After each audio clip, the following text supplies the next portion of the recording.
All India Radio presents Morning News.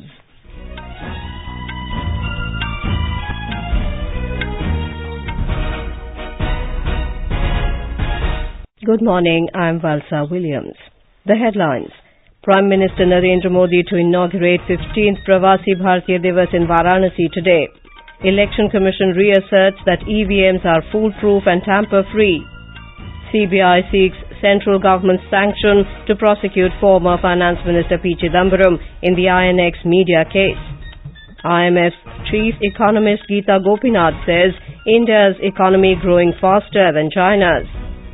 World leaders gather at World Economic Forum in Davos to discuss remedy amid fear of global economy slipping into crisis. And in Australian Open tennis tournament in Melbourne, Leander Paes and his Australian partner Samantha Stosur to clash with the duo of Farah and Anna-Lena Gronefeld in mixed doubles.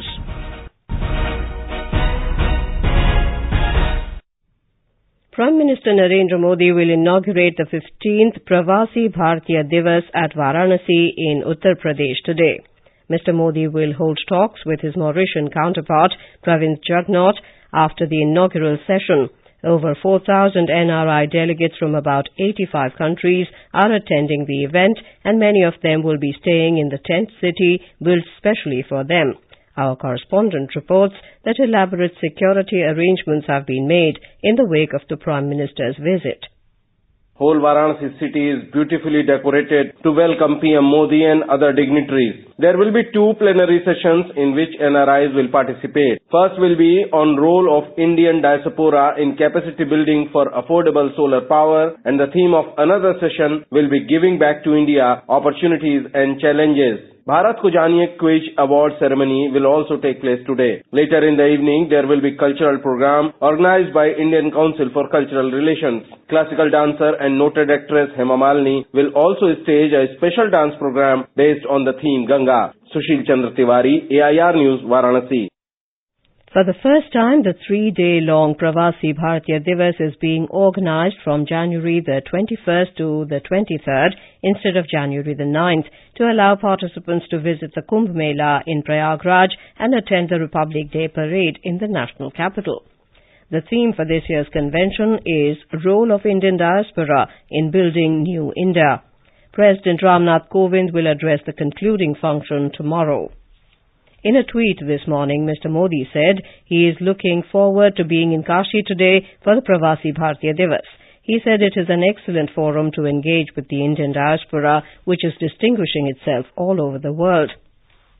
The Prime Minister will also visit the Deen Dayal Hastkala Sankul in Varanasi today. Mr. Modi will inaugurate 55 kiosks at the Trade Facilitation Centre for weavers and artisans.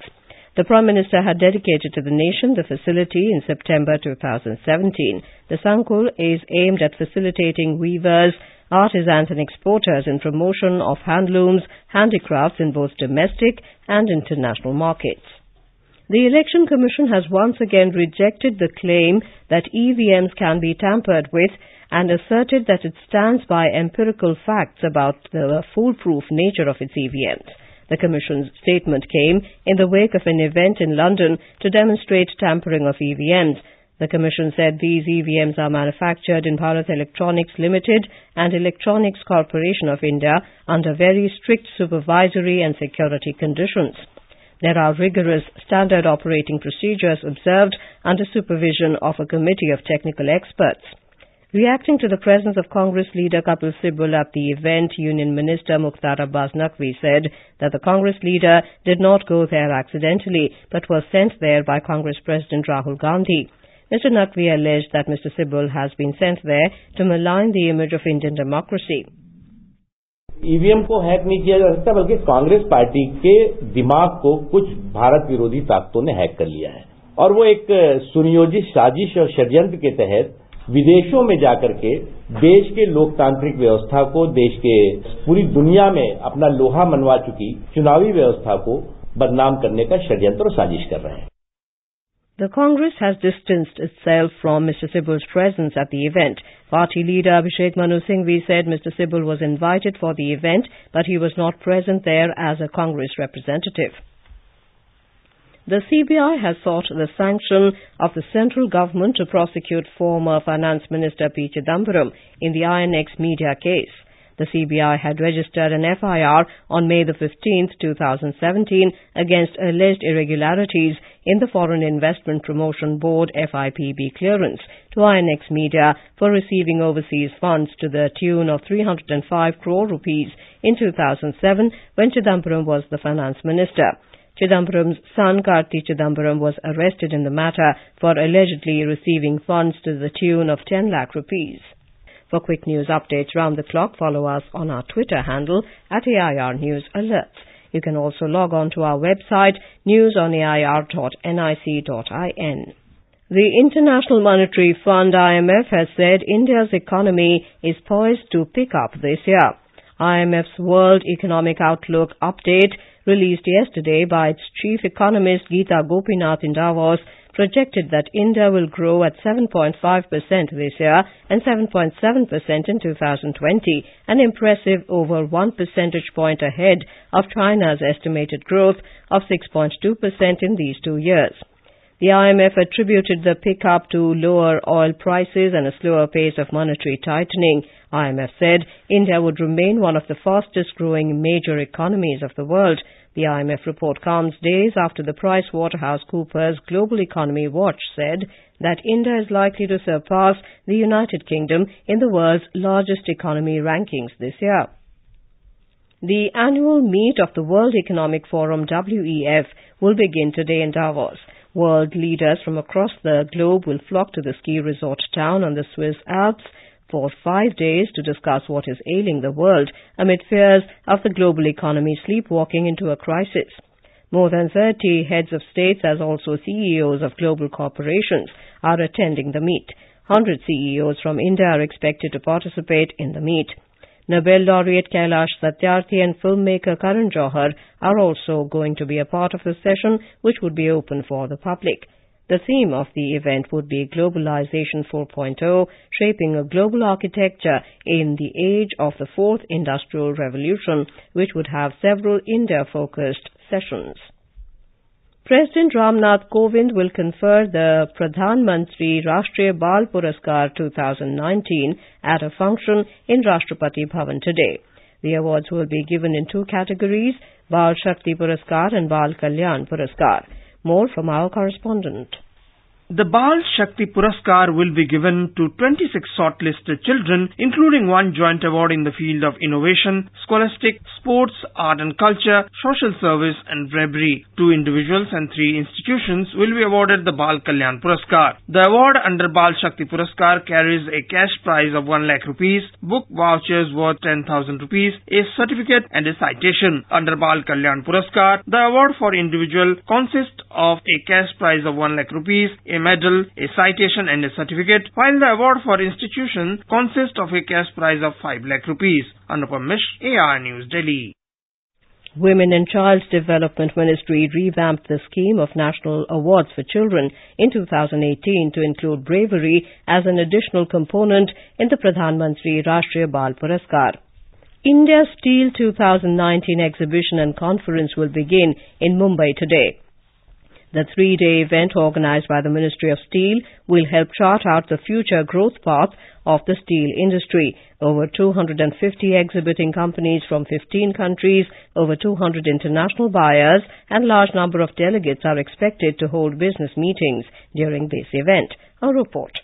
India Steel 2019, the 4th International Exhibition and Conference, is a joint initiative taken by the Ministry of Steel, Government of India and Federation of Indian Chambers of Commerce and Industry. The event aims to provide a platform for stakeholders to deliberate and identify ways to build a more robust steel sector. More than 10,000 business visitors are expected to attend the conference-cum-exhibition, wherein products, technologies and best practices of steel production around the globe will be on display. India is the largest producer of sponge iron in the world, while it was also the 2nd largest producer of crude steel last year. Sweetie Jain, AIR News, Mumbai. The last rites of head seer of Siddhaganga Mutt, Shivakumar Swami, will be performed at 4:30 p.m. today in Tumkuru, Karnataka. The seer passed away yesterday in Tumkuru. He was 111 years old. The last rites of the seer, known for innumerable philanthropic work, will be performed with state honours. Schools and colleges will remain closed today, and a 3-day state mourning has been declared in the state. President Ramnath Kovind and Prime Minister Narendra Modi have expressed grief over the death of the spiritual leader. Union Ministers Nirmala Sitharaman and D.V. Sadananda Gowda will represent the centre at the funeral rites of the Lingayat seer in Karnataka today. A wreath will also be placed on behalf of Prime Minister Narendra Modi. In the Australian Open tennis, Indian player Leander Paes and his Australian partner Samantha Stosur will play today their mixed doubles match against the 5th seeds Farah and Anna-Lena Gronefeld in the round of 16. Earlier in the first round, Indo-Australian mixed doubles pair beat Czech Republic's Gita Gopinath and Wesley Koolhof of Netherlands 6-4, 7-5. In the women's singles, Serena Williams, Karolina Pliskova, Naomi Osaka and Elina Svitolina have entered the quarter-finals. In the round of 16 matches, Serena knocked world number 1 Simona Halep 6-1, 4-6, 6-4. While Karolina Pliskova beat Garbiñe Muguruza 6-3, 6-1, Naomi Osaka upset Anastasia Sevastova 4-6, 6-3, 6-4. Elina Svitolina defeated Madison Keys 6-2, 1-6, 6-1. In men's singles, world number 1 Novak Djokovic, Kei Nishikori, Lucas Pouille and Milos Raonic have entered the quarter-finals. And now for an overview of today's newspapers, it's over to Sarabjit Kaur. Thank you, Valsa. Newspapers carry different leads this morning. Anti-Modi opposition alliance spells chaos. The Asian Age quotes Finance Minister Arun Jaitley as saying their negative campaign will help us. CGI decides not to hear plea challenging interim CBI chief appointment is the lead in the Indian Express. Government returns 11 names mooted by Supreme Court Collegium as High Court judges, headlines The Times of India. Government plans panacea for farmers' woes, leads The Pioneer. DBT, regular direct income, interest-free crop loan in relief package. Centre proposes to hike pensions for the elderly poor, disabled and widows as part of the interim budget, reports The Hindu. Major tax relief for middle class likely, says the Financial Express. Made in India fighters, Rafale fire rains on MiG retirement parade. The Economic Times reports the Indian Air Force's wait for new fighter jets to replace an aging MiG fleet is set to get longer, with the selection process unlikely before the polls. Shiromani Akali Dal top guns for Lok Sabha polls, a badal likely from Patiala, observes the Tribune. PNB scams Choksi, gives up Indian passport, notes the Asian Age. Delhi put spoke on Phase 4 Metro wheel, says Centre, says the Pioneer on the controversy surrounding Delhi Metro's Phase 4 refusing to die down. Himalayan glacier recedes as climate change hits home, reports the Hindustan Times, as Chaturangi Glacier, a tributary of the Gangotri Glacier, faces the possibility of vanishing in the future.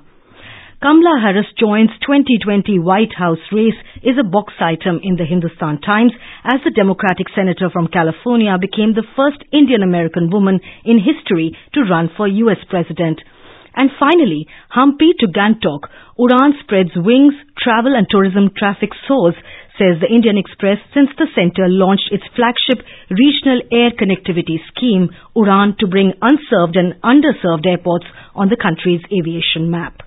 And with that, it's back to you, Valsa. Thank you, Sarabjit. And now before we end the bulletin, the headlines once again. Prime Minister Narendra Modi to inaugurate 15th Pravasi Bharatiya Divas in Varanasi today. Election Commission reasserts that EVMs are foolproof and tamper-free. CBI seeks central government sanction to prosecute former Finance Minister P Chidambaram in the INX Media case. IMF's chief economist Gita Gopinath says India's economy growing faster than China's. World leaders gather at World Economic Forum in Davos to discuss remedy amid fear of global economy slipping into crisis. And in Australian Open tennis tournament in Melbourne, Leander Paes and his Australian partner Samantha Stosur to clash with the duo of Farah and Anna-Lena Gronefeld in mixed doubles. With that, we end the morning news. Have a nice day.